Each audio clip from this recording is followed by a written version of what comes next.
Sometimes life throws you curveballs, and you find yourself in situations so bizarre, so frustrating, that you can't help but wonder if you're living in a comedy sketch. Except it's not funny. Not one bit. For 8 years, my mother-in-law, Elaine, carved me up with her jokes. Weight, parenting, cooking, my job, nothing was off limits. And if anyone dared to look uncomfortable, lighten up, it's just a joke, she'd chirp. But what really sealed her fate, what truly blew up our family dynamic, was when my husband, after years of trying to appease her, finally confronted her publicly. And let me tell you, that day, she lost everything. It started at our wedding.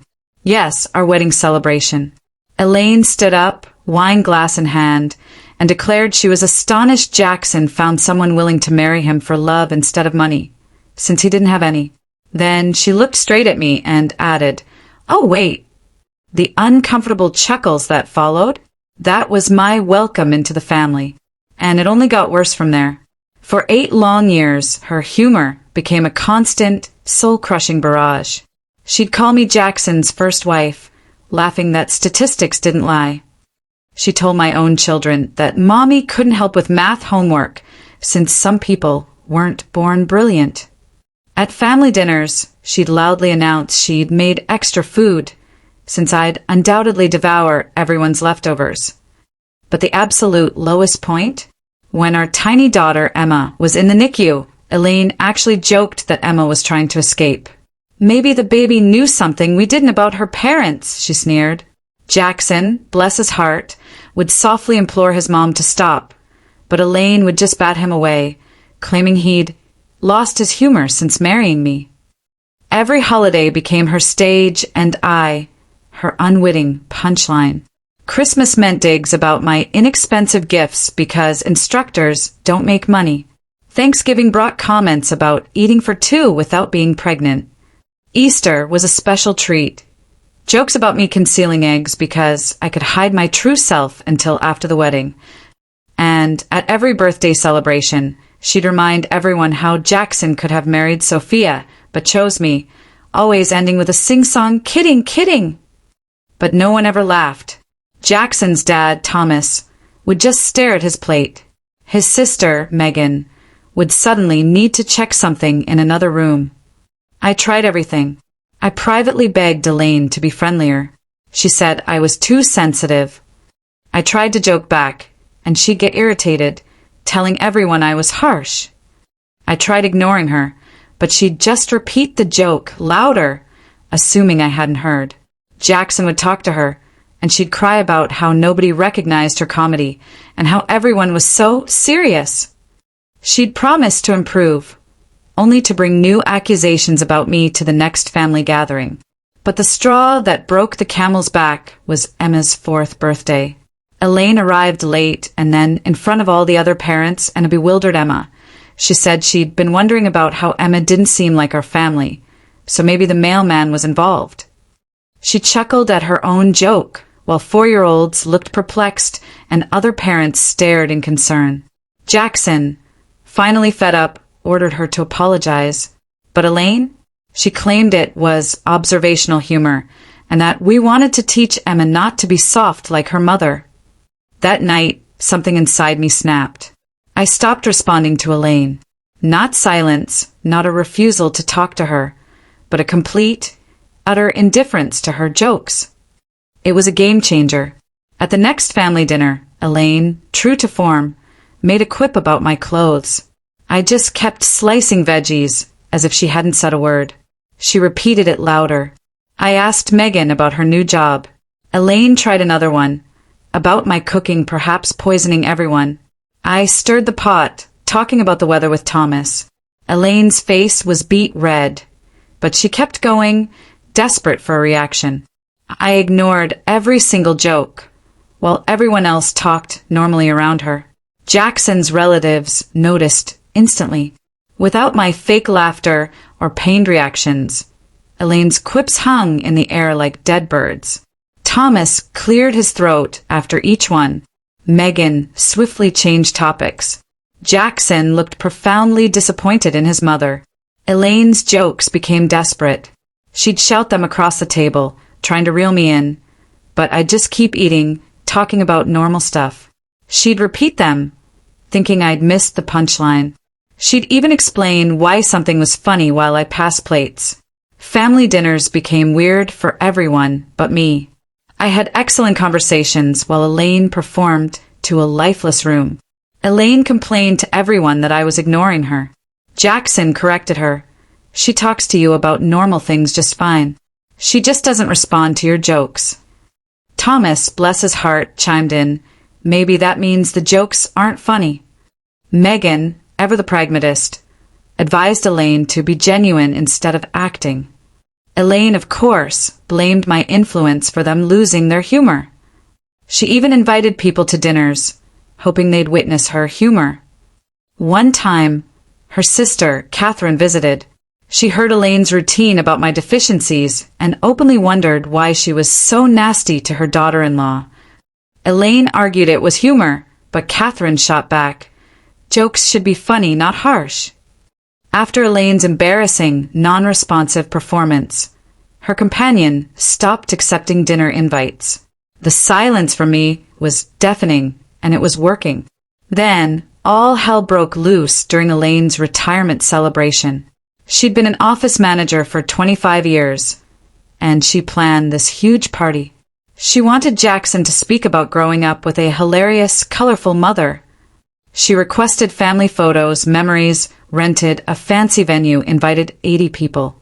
The week before, she pulled me aside and told me to laugh at her retirement address because she had personalized content about her family. I braced myself. The hall was packed, filled with excited chatter and clinking glasses. Elaine, beaming, worked the room like a politician, shaking hands, smiling at things people said, touching shoulders. But her eyes kept darting to Jackson and me by the refreshment table. I saw her pour brightness into every interaction, yet stiffen herself, like a fighter preparing for a hit. Jackson squeezed my hand once, a subtle acknowledgement that we both knew what was coming. Elaine had planned for weeks to reveal special family stuff.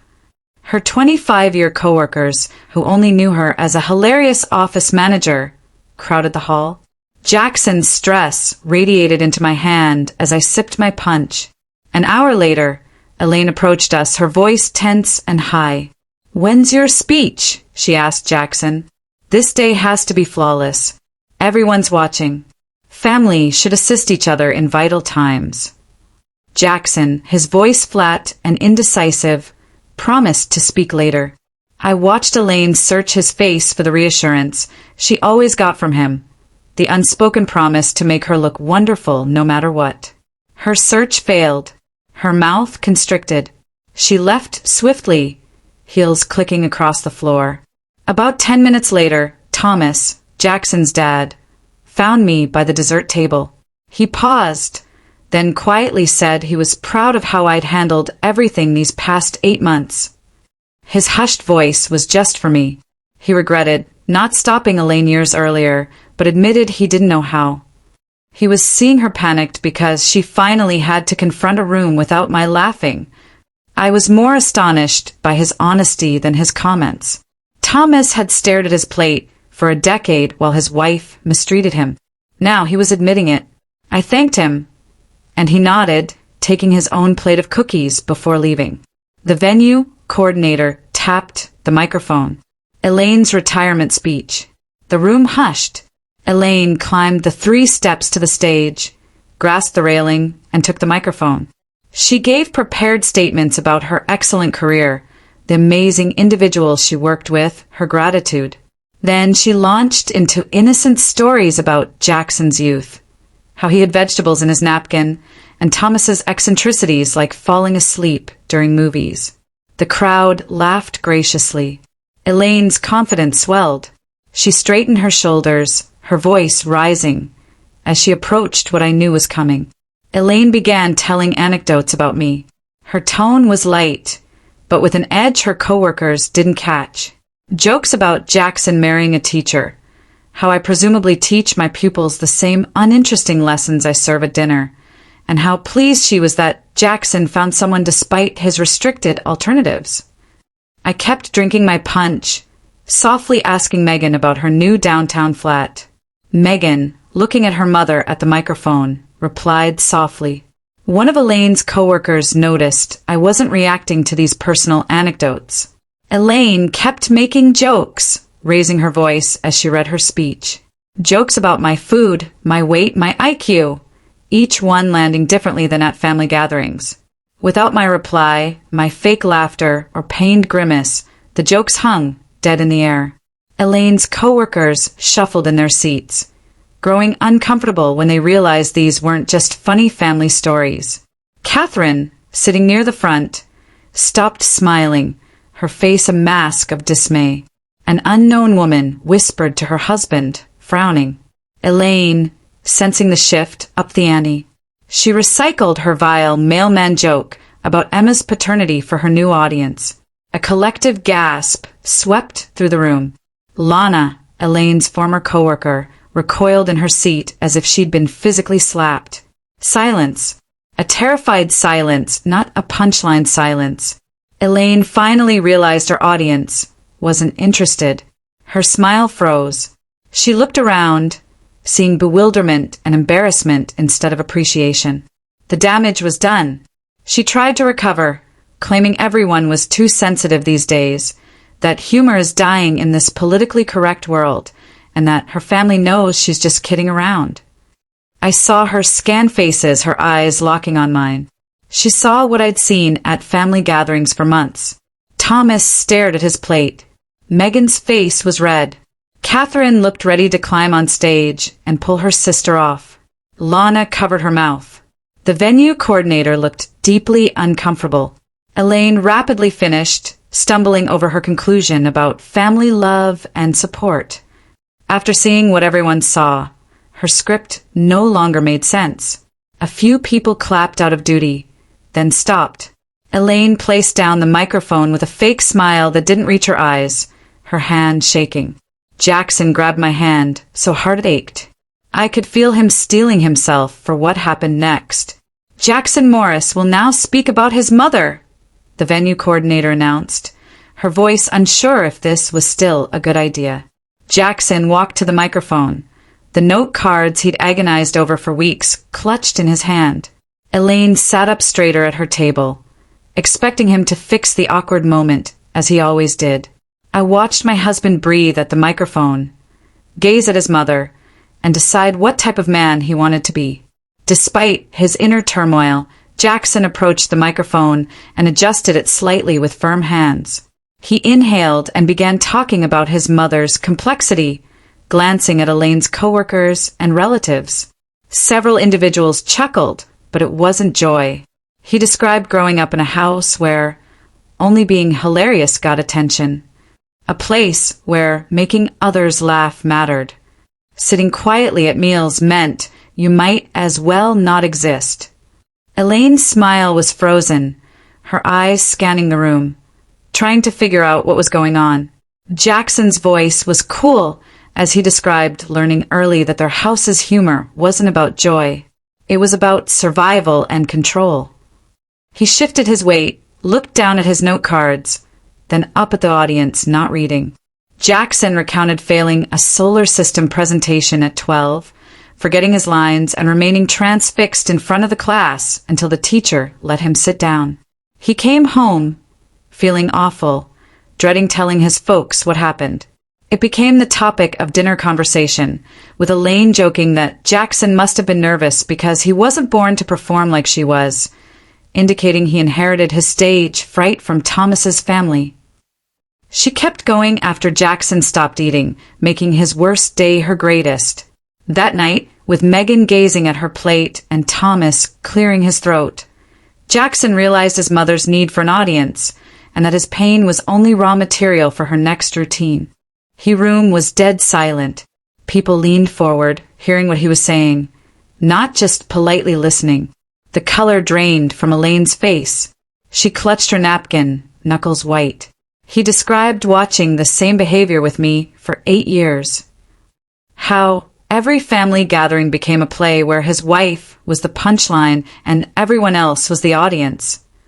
Jackson regretted it took him so long to stop it, that he'd made excuses about his mother's sense of humor being her personality, and that he'd urged me to be patient instead of demanding his mother change. His voice quieted, then grew stronger. He realized he'd put his mother's feelings before his family, which was wrong. Elaine's hands were shaking. Her knuckles were white from squeezing the napkin. Thomas reached toward her, but she didn't notice, staring at Jackson as if she couldn't believe it. Lana wiped her eyes. People nodded. Jackson stared at his mother. "I love you," he stated, "but I don't appreciate your behavior. Love and cruelty shouldn't coexist in our family." He suggested she use her retirement to discover who she was without an audience or props to employ in her comedy routine. He gently but firmly hoped she'd create meaningful relationships instead of treating everyone like they existed to make her feel funny and important. Jackson wanted his children to remember their grandmother as nice, not a threat at birthday parties. After thanking everyone for coming, he returned to his seat beside me without waiting for applause. Unlike the scattered clapping after Elaine's speech, real applause followed. Jackson's words encouraged people to clap loudly and stand up. Elaine was fixed at the head table like a stone. Her retirement party was a disaster. She'd imagined everyone smiling at her jokes, Jackson praising her, maybe some happy, grateful tears. Instead, she was in front of 80 people who'd just heard her son detail her years of cruelty. Thomas grabbed her hand again, but she wrenched it away, staring at nothing. Instead of congratulating Elaine, people started coming to us. They called Jackson brave, asked me quietly if I was okay. They'd always been curious about Elaine's relatives. Lana, with tears in her eyes, apologized for not noticing, claiming she'd always felt Elaine embellished her family stories for business. She would have spoken up sooner if she'd known Elaine was that harsh at home. I thanked her. Jackson and I were surrounded by like-minded folks, while Elaine sat alone at the head table. The venue coordinator looked nervous. Elaine jumped up and ran to the restroom, her heels clicking loudly. She disappeared for 10 minutes. Her makeup was excellent when she returned, but her eyes were red and swollen. She accepted retirement compliments with hollow politeness. People left before the party ended. Near the coat check, Catherine cornered Elaine. I overheard their conversation. Catherine stated it was a wake-up call, that their mother had used comedy as a weapon, and Elaine had pledged to be different with her kids. Elaine's voice rose. Catherine didn't understand. Everyone was too sensitive, and Jackson had humiliated her. Catherine replied Jackson told the truth, and maybe Elaine couldn't handle honest feedback. Elaine argued Catherine was supporting Jackson like everyone else. Catherine stated supporting her would mean telling her she'd been unkind for years and was finally caught. When they saw me, they went quiet. Catherine gave me a sorrowful grin before leaving. Thomas accompanied us to our car. He told Jackson he said what needed to be said. He confessed years of cowardice. He let Elaine hurt people because confronting her was too hard. Thomas, his voice wavering, demanded change. Jackson thanked him, though he seemed doubtful his dad would stand up to Elaine when it counted. Thomas grabbed Jackson tightly, awkwardly touched my shoulder, then returned inside. In bed, Jackson and I reflected. I embraced him as he grieved silently, finally confronting his mother. He felt he'd gone too far, spoiled her retirement party, that she'd never forgive him, and destroyed their relationship forever. Despite knowing he'd stated the truth, his body shook with guilt. I hugged him, reminded him he'd spoken with kindness, that everything he said was true and important, and that Elaine's reaction was hers, not his. Despite the difficulty, he'd protected our family well, and Emma deserved to grow up without seeing her grandmother tear her mother apart. Jackson's breathing evened out. I knew he'd think about this for a while. The next 2 weeks were silent from Elaine. Jackson twice picked up his phone to call her, gazed at her number, then put it down. After pressing call 3 times, it went to voicemail. He left a brief message. She never called back. Thomas texted that Elaine was humiliated and enraged, hadn't left her bedroom, and kept telling everyone her family had deserted her, and Jackson had wrecked her biggest professional day. Jackson read the note, his voice tired and lifeless. I told him, telling the truth wasn't treachery, and his mother's feelings were her issue. He nodded, but I could see his guilt as he checked his phone. Megan called. She was proud of Jackson, but worried about Thanksgiving. Her voice tightened. Were we ready for Elaine to either escalate her cruelty or play the victim? We'd set limits anyway. Jackson and I had already agreed to leave any family event if Elaine made fun of me. Megan paused, then stated she'd do the same. She was tired of watching her mother hurt people. We discussed family dynamics, whether Thomas would enforce boundaries, and if Elaine could change. Megan said she'd spent her youth walking on eggshells. I thanked her. 2 weeks after the retirement celebration, Elaine's name flashed on Jackson's phone.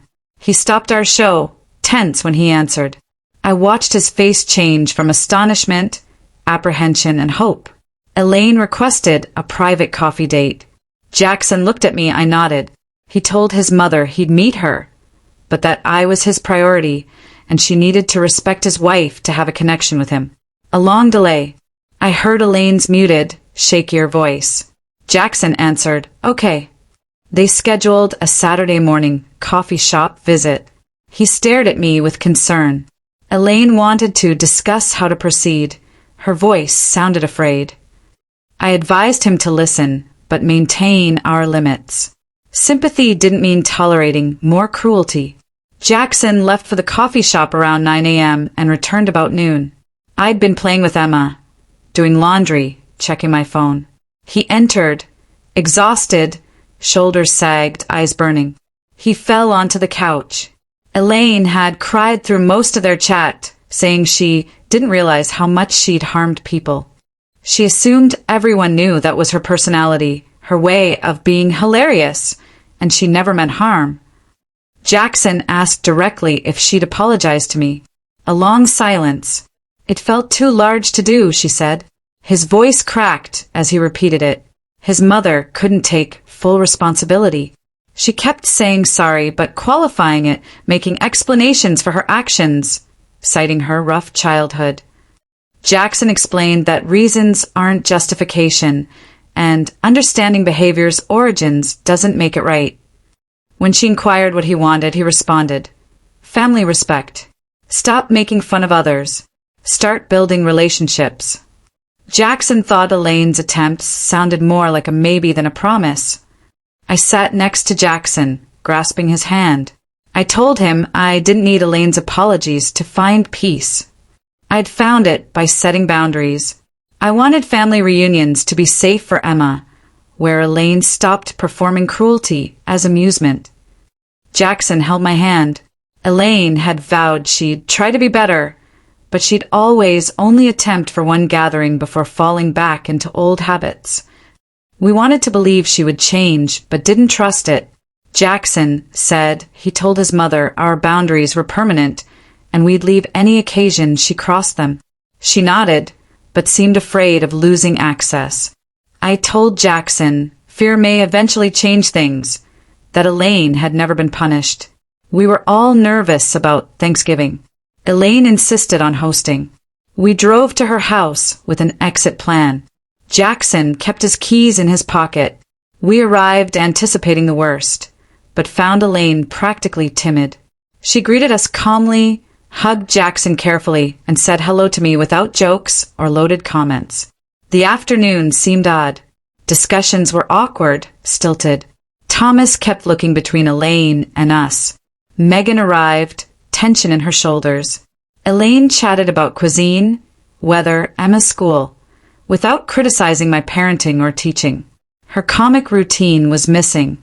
Since we were used to Elaine's brutality, her parent normalcy felt like a trap. Emma sensed the change. Why is Grandma silent today? Her small voice broke the awkward dinner. Elaine heard, cried immediately.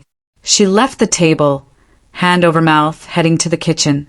We heard muffled voices as Thomas followed, Elaine's sobbing, Thomas's quiet comfort. Jackson, Megan, and I froze. Emma wondered what she'd done wrong. I gently explained Grandma was just having big feelings. After many minutes, Elaine and Thomas returned. Elaine had red eyes, smeared makeup. She sat down, stared at me, shaking her voice. She apologized for her mailman joke at Emma's birthday party. She acknowledged she shouldn't have done that. Jackson's hand touched mine under the table. I accepted Elaine's apologies. Thank you for acknowledging that her joke damaged our family and was unacceptable in front of youngsters and their parents. That stilted but peaceful manner persisted. Elaine hugged Jackson longer than usual. Trying to be better, she said. Jackson replied he knew, but his eyes showed uncertainty. On the way home, Jackson reported his mother seemed shaken. Perhaps her retirement party humiliation had broken her denial. I hoped so, but we'd have to see if the change stuck. Christmas preparations began. Elaine called Jackson, asking our preferences. Instead of telling us, she suggested a smaller gathering at Thomas's sister Polly's house. Jackson put her on speaker. Elaine's voice was uncertain, frightened. It was evident her approach had changed. Jackson suggested Polly's and asked if she didn't want to host. Elaine suggested moving to neutral ground. Jackson glanced at me. I can't tell if my mother is trying or just acting. Christmas Day at Polly's was unusually quiet. Elaine went the whole day without a cruel joke. She complimented my sweater, seemed interested in my pupils, played with Emma without criticizing. She was like someone trying to speak a foreign language badly, honestly without her humor shield. I hadn't seen Thomas so relaxed. Megan murmured in the kitchen. This was the longest she'd ever seen their mother not hurt somebody. I was cautiously optimistic. After Emma fell asleep, Elaine asked to talk quietly. We went to Polly's study. Elaine closed the door, her hands twisting. She recounted how she had replayed Jackson's retirement party speech every day. She hadn't understood her years of damage. Hearing it so clearly in front of all those people made her examine her actions. Her voice trembled. She couldn't be in a room without acting. She'd received attention from her critical mother by being amusing. She'd spent her life being entertaining because it got her recognized, even if it meant hurting others. I told her childhood didn't justify 8 years of tormenting me. Elaine stared up at me. Emma was learning what's appropriate. I wouldn't let her think cruelty was love. Elaine nodded. She wanted to be a better grandma. She didn't want her grandchild to remember her as the harsh lady. The conversation didn't solve everything, but it was our first serious talk without an audience. She suggested coffee to create something real. I promised to try, carefully. People don't change overnight, I said. Elaine believed it would take time, and she'd make mistakes, but she wanted to try. We returned to the living room. A cold January kept us indoors. We only met Elaine and Thomas twice. Brief, successful visits. Elaine came for lunch, dropped off Emma's books. Jackson's dad mentioned Elaine attending a therapist. The distance seemed good. I looked forward to family time, but watched for old habits. Elaine asked us to dinner in February, asking what I wanted her to make. I was shocked. She cooked items I'd mentioned over the years. No huge show. The evening was filled with family talk. Elaine opened her mouth to make a joke about me, that old malicious glint, but she caught herself, switched to an innocuous anecdote. The shift was so fast. Jackson squeezed my palm. Elaine offered to show me old photos, while Jackson helped Thomas. She showed pictures of her critical mother. She'd always performed for bits of approval that never arrived. Being humorous was survival. Her flipping through pages of tense family gatherings showed the generational pattern. It didn't excuse her actions, but it explained her yearning to be the focus of attention. Jackson's March birthday tested the new dynamic. Elaine kept things simple. Meaningful gifts. His favorite dinner, no criticism. Pleasant memories of his boyhood. As the evening went on without incident, Thomas's shoulders loosened. Elaine held Jackson tightly, proud of his growth. I saw him cry as we walked to the car. Megan stopped me in the kitchen, shocked by her mother's transformation. She feared Elaine would become comfortable and relapse. I assured her we'd handle it. Boundaries were permanent. Elaine made her first mistake at a family meal in April. Joked about my weight. Silence. Jackson tensed.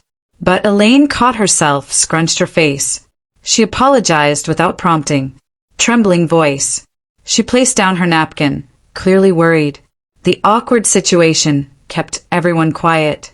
Her genuine sorrow differed from prior dismissive reactions. Jackson and I debated Elaine's changes. He hoped she was trying. I agreed she was trying, but could always battle her default habits. We resolved to maintain limits, but gave her chances. Jackson was shocked to see his mother strive to change. May arrived with Emma's 6th birthday. Elaine called Jackson, asking if she could come, sounding like she was walking on glass. She asked what we expected. Park party, Jackson said. No comments on looks, ability, or family resemblance. Elaine promised respect, then asked Emma what she wanted. Brief, but felt like we were building something new. On party morning, Elaine and Thomas arrived early. Elaine tenderly hugged Emma, helped set up, played games with kids, served cake, mopped spills. She respected another mom structure, laughed at kids' jokes. Emma opened Elaine's gift, a book about brave girls. Elaine smiled. No criticism. After an uneventful afternoon, I realized I'd been holding my breath. Elaine approached me near the car. Her voice shook.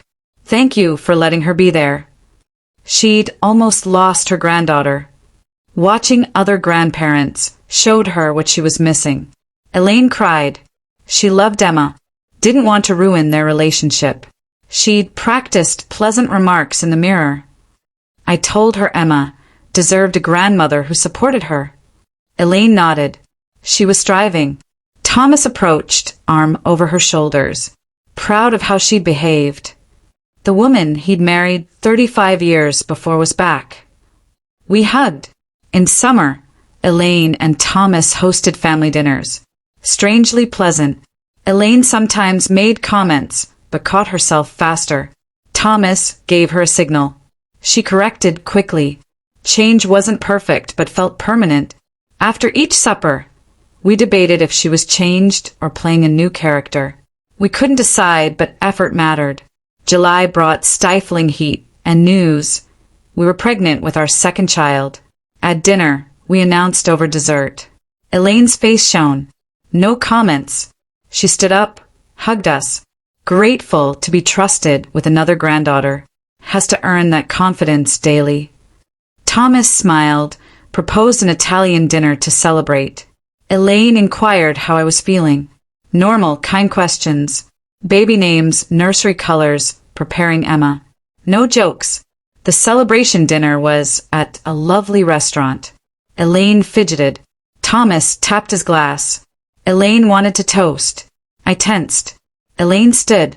A nice, hilarious, cruelty-free toast. Delighted for Emma, proud of Jackson and me. Gently joked Thomas was a terrible diaper changer. Everyone laughed. Elaine said she was discovering kindness may garner attention. Helping people feel wonderful is better than making them chuckle uncomfortably. Grateful we kept giving her chances. Her voice cracked. Heartfelt applause. Elaine sat down, relieved. Elaine and Thomas invited us to their lake house for a week in August. Jackson and I debated. Could she sustain her conduct for 7 days? We tried it. Set clear limits. Most of the week went well. Families get upset in tight quarters.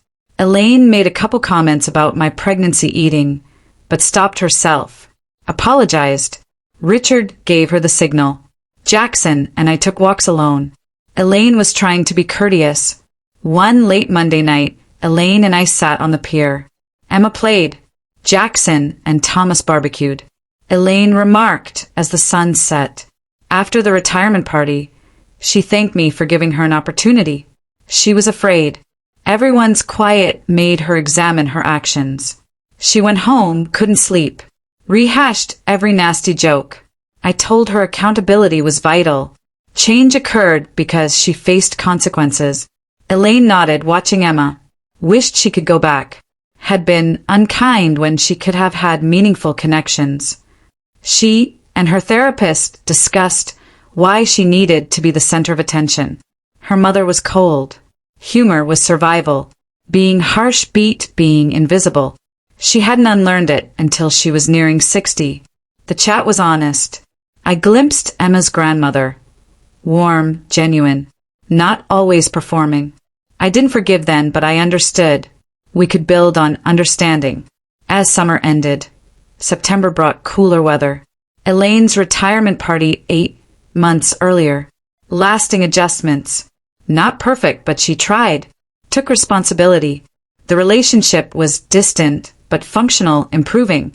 I wouldn't fear attack. Jackson preferred not defending me. Thomas seemed calmer. The shift seemed real. My students returned. Elaine called. Asked about my students. Offered to assist. Shocked me. Her suggestion was so different from her decade of teacher jokes. I told her I liked the offer, but wasn't ready. She accepted. Jackson inquired what Elaine wanted. I told him. He was astonished. Never supported my work, only mocked it. Progress. Real progress. Jackson sat beside me, proud of his mother. Spent years managing her behavior. Watching her work with her therapist, check herself. Gave him hope. Respecting his mother again was like reclaiming his youth. I grasped his hand. His retirement party speech started everything. He shook his head. I showed him boundaries were achievable. My silent reluctance allowed him to quit. October brought cooler weather. Elaine offered to host Thanksgiving again. We looked at each other. Last year's tense supper. I entered Elaine and Thomas's house with less anxiety than in a decade. Elaine hugged Emma, asked about first grade. Arranged the table. Thomas relaxed. Megan arrived. Serene, she said, comparing to Elaine's usual pandemonium. Catherine arrived. Examined Elaine. Calm and present. Her fork was halfway to her mouth. Elaine paused. Looked at Catherine. Jackson's retirement party speech cleared her vision. Having her kid testify about her brutality was the hardest thing. Her voice was calm. She wanted someone to quit protecting her. Thomas squeezed Elaine's hand. Megan joked about no embarrassing family dinners. Everyone laughed. Elaine said she had been bad for years. Apologized. No excuses. Megan lifted her eyebrows. I enjoyed being at Elaine's table. Elaine requested a quiet conversation before we left. In the hallway, hands twisting. She knew I wouldn't trust her. Destroyed the bridge. Cried. Implored me to keep giving her chances. Saw how much damage. Wanted to make amends. I told her I would keep trying. Her improvements proved she was committed. Elaine nodded. Thank you for not dismissing her. Christmas planning. Elaine surprised us. Suggested we host. Sharing gathering control. Jackson and I agreed. Elaine arrived as a helpful visitor. Built a puzzle with Emma. Listened to school stories. Thomas pulled Jackson aside, seeing his 35-year-old wife returning. Elaine's friendliness was genuine. Elaine presented me with a wrapped box. Remembrance. Her handwritten journal. Every harsh joke. An apology. Pages long. Cataloged the damage. Realized words couldn't fix. But she remembered. I stared, astonished. Thank you. This meant something. Recognizing particular harm indicated true comprehension. Elaine cried. Her therapist showed her real atonement required precision. Jackson put his arm around his mother, a moment I never believed imaginable. After winter, our family settled. Elaine still made mistakes but accepted them. Jackson and I maintained limits. Elaine called weekly, asked about my pupils, mailed Emma cards. Thomas felt lighter. Elaine became a regular attendee at Megan's dinners. I went into labor 2 weeks early in February. Jackson drove me to hospital. Elaine got Emma a healthy son. Elaine brought food, assistance, caressed the infant, took Emma out, acknowledged our parenting choices. Thomas visited Jackson. His retirement party speech saved his family. 3 months later, I fed the baby. Elaine played with Emma, pushed her on the swing. There, without performing, I realized I had something I never expected. Peace, based on boundaries. Hard-won transformation. Not close but functional, safe. Jackson hugged my waist. Elaine invited us to dinner next week. I accepted without trepidation. Edens Day dinner. Jackson squeezed my hand, cautiously hopeful. Elaine smiled, held Jackson, looked at me softly, asked how I was feeling. Sincere questions. Distributed dishes. Inquired about my pupils. Emma's class project. Jackson relaxed. Built forts with Jackson. Read books. Chuckled at recollections. Played a board game with Emma. Cleared dishes. Cuddled the baby. Held him lovingly. Let us out. Hugged me gently. Thank you for another chance. She realized she'd burned bridges. Grateful I let her try. Tonight was great. Spring. Dreadful retirement celebration to this hopeful present. Elaine caught herself. Corrected. I kept my guard up but no longer expected attack. Jackson seemed lighter. Wished his mom would change. Never believed she could. Now he was witnessing it. Emma visited Grandma Elaine more often. Elaine wrote Emma cards. Thomas contacted Jackson. Elaine joined Megan's dinners. Change wasn't flawless but real. I still watched Elaine. She was stopping herself faster, learning from her therapist. Real connection from being genuine, pushing people up. Emma's 7th birthday. Grandparents joined Megan and Thomas. Elaine arrived, went straight to decorating, set up chairs, played musical chairs, garden treasure hunt, offered cake, cleaned up spills. Loving, patient grandma. Elaine helped clear, praised our organization, thanked us, drew me aside, whispered something surprising, thanked me for setting boundaries. Forced to change was the finest thing. Would have destroyed connections if I hadn't stopped reacting.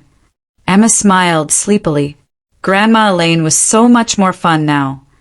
Primary positive memories, not sad ones. Builder, not destroyer. Kissed Emma's forehead. Hallway. Jackson saw me crying. Held me close. Happy tears. Amazed our family had changed. He was shocked his mother could grow. Setting limits and speaking truth transformed us. Not perfect. Founded on respect. Not nasty humor.